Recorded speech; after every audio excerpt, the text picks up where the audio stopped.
Far beyond the hills stood the spiral tower, twisting high into the clouds. No one dared climb it, except Starzel. "Inside is a wish," she whispered, clutching her lantern. As she stepped inside, the staircase shimmered and shifted under her feet. "Choose wisely," a voice echoed. Every turn brought a door, one to treasure, one to adventure, one to answers. Starzel hesitated, then followed the faint sound of music. Up and up she climbed, until she reached a tiny window at the very top. There she found herself playing a song on a golden flute. "The wish was always inside you," the voice smiled again. Starzel laughed, feeling light as air. As she played, the tower's walls unfolded into bridges of light, leading to dreams she never dared imagine. Deep under Clover Hill, 3 bunnies, Nibbles, Thumper, and Tilly, peeked out of their burrow. "It's gone," Tilly gasped. The moonstone, the glowing gem that lit their tunnels, had vanished. Without it, the warren would fall into darkness. "We must find it," said Nibbles, stuffing carrots into a satchel. Their journey began under starlight, hopping past sleepy owls and whispering winds. Suddenly, paw prints, big ones, led into the foggy woods. "Something took it," Thumper gulped. Bravely, they pressed on, their ears twitching at every crackle. At the heart of the woods stood a towering badger holding the moonstone. "I borrowed it for my sick cub," he rumbled. The bunnies huddled. "Maybe we can share it?" Tilly offered. And as the moonstone's glow lit both burrows that night, the 3 brave bunnies learned that sometimes courage meant kindness too. In a dusty attic, Dostella found a pair of old sneakers glowing faintly under moonlight. She slipped them on, and they hummed. Suddenly, she floated an inch above the floor. "Cool," she laughed, twirling. But then, the sneakers sprinted out the window. "Hey! Who's driving these?" "Bishasadas by doors," she shrieked as they dashed across rooftops and over fences into the sleeping city. The sneakers stopped before an old shoe store. Inside, shelves shimmered with glowing shoes. "You're the chosen walker," whispered a voice. A tiny cobbler stepped out, smiling. "These sneakers only fit those meant to walk between worlds." Dostella's eyes widened. "Worlds?" The cobbler nodded. "Tonight we need you." And as the sneakers laced themselves tighter, Dostella stepped forward, ready for an adventure she never imagined. Glimmerlocks wasn't like other unicorns. Her mane sparkled with tiny stars. "One day I'll fly to space," she dreamed. And one night, as she gazed at the moon, a spaceship crash-landed in the meadow. Out tumbled 3 fluffy pandas in silver suits. "We're lost," the biggest panda sniffled. "Can you help us get home?" Glimmerlocks stamped her hooves. "Hop on." With a burst of magic, her horn glowed bright, and together they soared into the sky, weaving past comets and glowing moons. But then a shadow loomed. "A space dragon," gasped a panda. Glimmerlocks narrowed her eyes. Hold tight. With a swish of her shining tail, she left a glitter trail so dazzling the dragon blinked in awe, giving them just enough time to zip away. "Thanks, Glimmerlocks," the pandas cheered as their home planet twinkled ahead. Mira was bored. "No one ever texts me first," she sighed, scrolling her phone.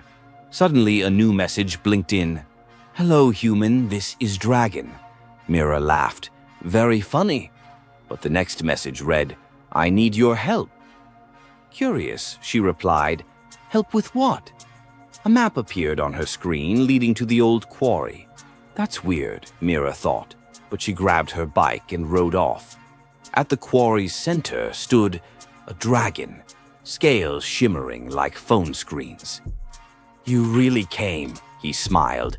"I've been trapped in this Wi-Fi signal for years." Mira held up her phone. "You're inside my phone?" "Not for long," he winked. With a flash, he soared into the sky, leaving behind a tiny glowing icon. Dragon Contacts 1. Mira grinned. Best text ever. Every fish in Coral Reef admired Bubbletail's shimmering, bubble-blowing tail, but Bubbletail didn't want to stay in the reef. "I want to explore beyond the kelp," she declared. So one morning she swam past the coral towers, leaving a trail of glittering bubbles behind. "Careful," warned the seahorses, "beware the deep." But Bubbletail swam bravely on. Soon the water grew darker, then glowing eyes. "Who goes there?" rumbled a giant sea turtle. Bubbletail gulped. "I'm Bubbletail. I want to see the world," the turtle chuckled. "Then hop on, little explorer." Together they glided through underwater caves and shipwrecks, past glowing jellyfish and singing whales. "The world is big," Bubbletail whispered, "but not so scary when you've got friends." And her bubbles sparkled brighter than ever as they journeyed on. In a dusty thrift shop, Milo found a strange blue coat hanging in the corner. "Try it on," the shopkeeper winked. As soon as Milo slipped it over his shoulders, the coat purred and lifted him an inch off the ground. "Whoa, it hovers," Milo grinned. "Where would you like to go?" the coat whispered. Milo thought hard. Somewhere no one's been before.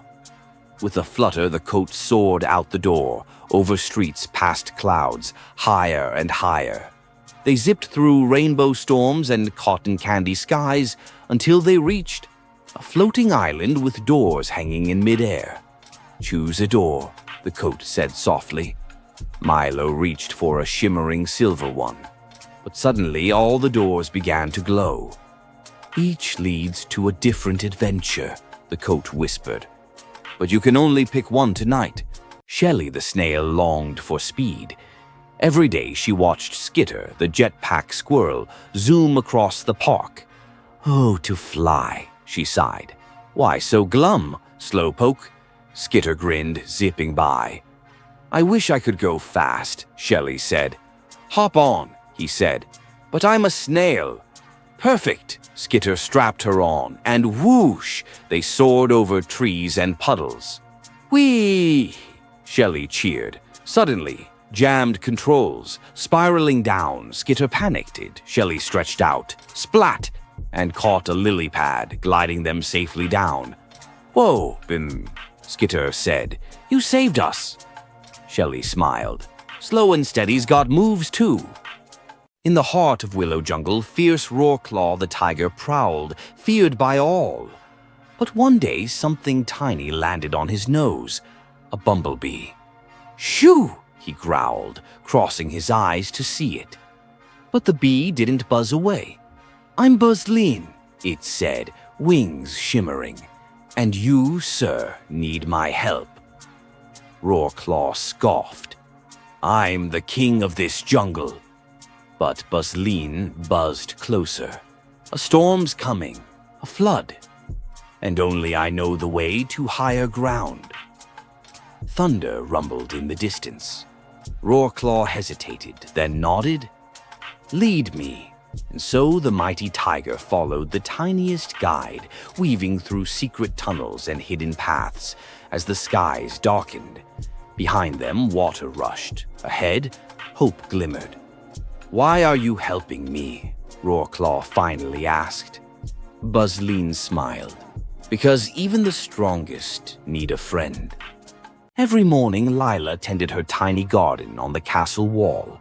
Roses, tulips, daisies, all bloomed under her care. But one misty dawn, a shadow loomed overhead.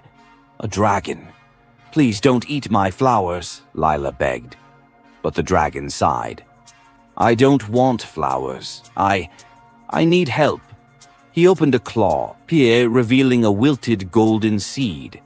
"I've tried planting it everywhere, but it won't grow." Lila smiled gently. "Let's try together." They dug a small patch in her garden, watered it, and waited. Days passed.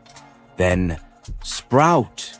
A golden vine shot up, wrapping around the castle. It needed kindness, Lila said softly. The dragon beamed. And now I'll guard your garden. Always.